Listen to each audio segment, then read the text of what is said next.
ഇനി നമുക്കൊരു ക്യാരറ്റ് ഹൽവ ഉണ്ടാക്കാം. അപ്പോൾ ചൂടായ ചട്ടിയിലേക്ക് നെയ്യ് ഒഴിച്ച് അണ്ടിപ്പരിപ്പ് നമുക്ക് വറുത്തെടുക്കാം.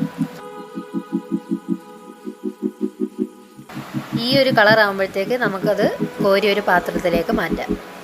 എന്നിട്ട് ഈ നെയ്യിൽ തന്നെ ബാക്കിയിരിക്കുന്ന ക്യാരറ്റ് നല്ലതുപോലെ വാട്ടി ഓരോന്നും വിട്ട് വരുന്ന രീതിയിൽ നല്ലതുപോലെ വഴറ്റിയെടുക്കുക. എന്നിട്ട് അതിലേക്ക് 1 കപ്പ് പാലും ഒഴിച്ചു കൊടുക്കാം.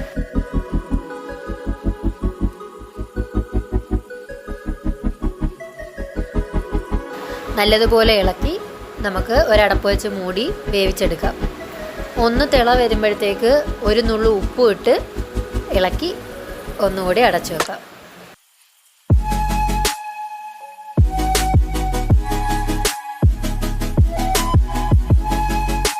നല്ലതുപോലെ വറ്റി വരുമ്പോഴത്തേക്ക് നെയ്യ് ഒഴിച്ച് നല്ലതുപോലെ ഇരുമ്പേട്ടിയിൽ നിന്ന് വിട്ട് വരുന്ന രീതിയിൽ ഇളക്കി കൊടുക്കാം.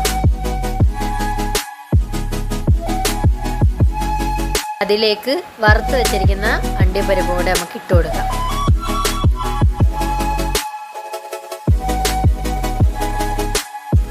അപ്പോഴത്തേക്ക് നമ്മുടെ ക്യാരറ്റ് ഹൽവ